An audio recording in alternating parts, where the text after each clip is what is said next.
kemudian perlu difahami ya tentang pilihan font Timur Tengah. Ini ya yang perlu difahami.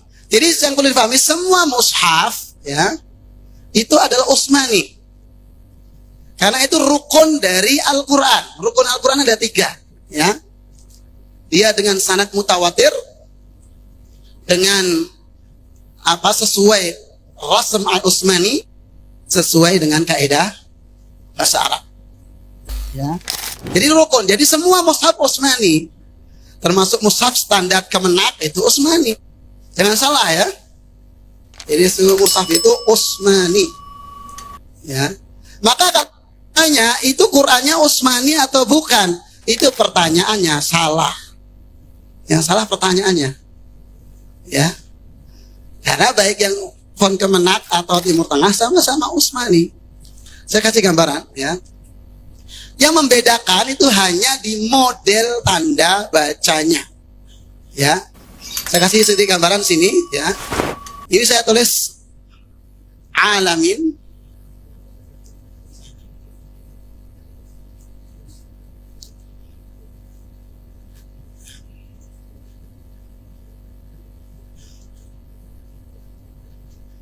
Nah, Utsmani itu yang ini ya. Ya, Utsmani itu yang ini. Kalau mau tahu yang Utsmani itu kayak apa sih? Jadi kita buka Quran, buka mushaf, bayangkan tanpa tanda baca, tanpa titik, tanpa hamzah. Nanti kan itulah Utsmani. Yang disebut Utsmani itu apa? Yaitu kita buka mushaf, bayangkan ya, tanpa tanda baca, tanpa titik, dan tanpa hamzah. Ya ini Utsmani. Lalu perbedaannya, misalnya ini saya hanya membedakan antara font yang standar Kemenak dengan Timur Tengah.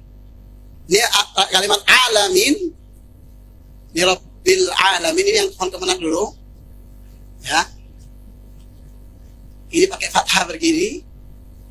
Alamin, titik. Titik pun juga aslinya nggak ada ya.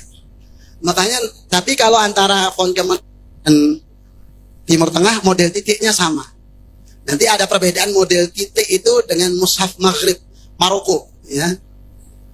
Misalnya fa itu titiknya 1 di bawah, qaf titik 1 di atas. Dulu ada sempat viral video katanya ini Quran palsu ya. Padahal itu model Quran Maghrib. Ini alamina begini. Ya, ini yang font Kemenak. Lalu font Timur Tengah, ya ini di atas alif ada tanda hamzah wasl, shad kecil. Ya.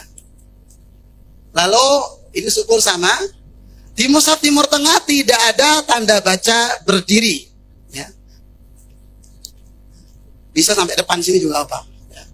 Yang penting kelihatan. Ya, agak maju biar bisa tiga softnya. Ini tapi dia pakai fathah biasa sama alif kecil. Ya, alif kecil. Ini sama hanya di mushaf Timur Tengah semua mat itu tidak ada sukunnya. Tidak ada tanda sukunnya. Ya. Perhatikan perbedaannya. Kalau mau tahu yang Utsmani itu yang warna hitam. Ya, tulisan warna hitam itulah Utsmani.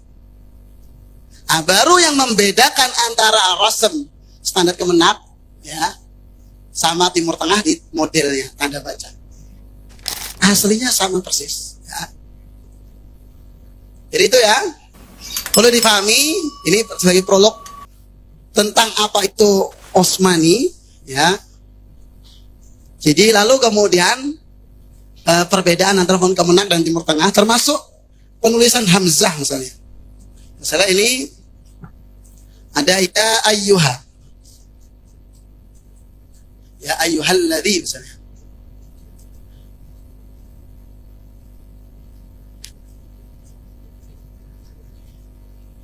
Ladzina. Kan ini sama persis, ya, sama persis.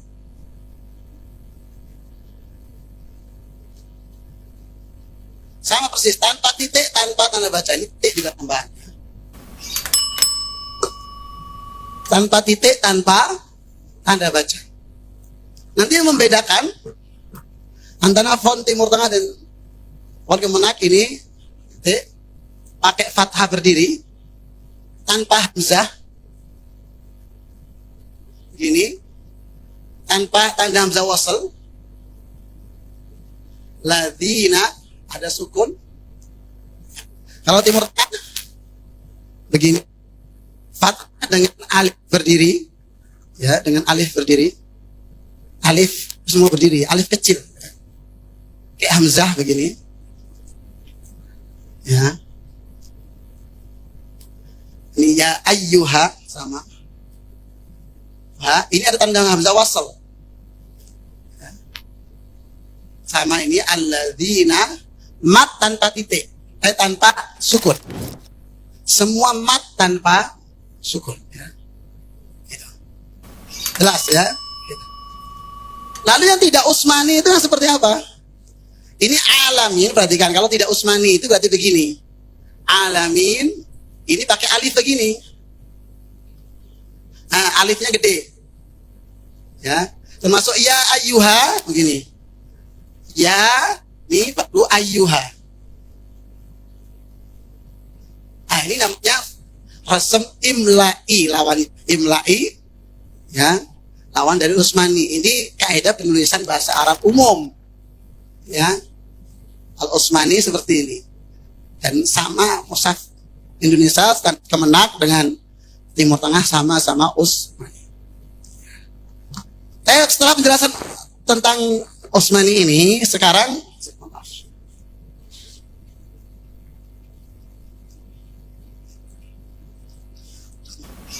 kita menginjak ke slide ini, ya. Jadi kenapa pilih yang font Timur Tengah, ya, perlu dipahami ya supaya tidak salah paham. Jadi bukan karena satu lebih baik, satu salah, satu benar, tidak, ya. Satu jawabannya hanya pilihan metode. Ya, itu saja. Pilihan metode dan pilihan segmentasi. Itu ya, perlu dipahami. Jadi tidak ada yang salah dengan mushaf yang lain, ya. Gitu. Ini pilihan metode karena nanti ada beberapa tanda baca di font Timur Tengah yang menurut saya cukup praktis dan memudahkan menerangkan berbagai materi. Ya. Gitu. Jadi sekali lagi ini pilihan metode saja. Jadi bukan karena apa satu lebih baik dari yang lain, tidak, ya. Itu perlu dipahami, ya. Supaya juga dipahami juga bagi mereka yang mungkin belum terbiasa dengan font Timur Tengah. Misalnya kemarin ada yang sempat komplain, oh ini kok Qurannya salah semua gitu, ya. Padahal misalnya dia baca apa, ihdinas siratal mustaqim, kok tertulis uhdina gitu. Padahal itu alifnya di atasnya ada tanda hamzah wasl, bukan dhammah. Dia membacanya dhammah. Dibilang ini salah gitu. Ngeyel gitu, ya. Gitu. Tapi ya sayangnya kan udah sepuh, ya. Mau gimana mau kita omelin, udah tua gitu, ya. Ya udahlah, kita jelaskan pelan-pelan. Nah, ya, jadi ini sekali lagi pilihan metode dan segmentasi, di mana memang saat ini banyak memang membutuhkan modul pembelajaran dengan font Timur Tengah, ya, di lembaga itu. Maka yang memang membutuhkan itu kita ada, gitu ya, maksudnya gitu, ya, termasuk Qurannya. Itu hanya pilihan metode saja, ya.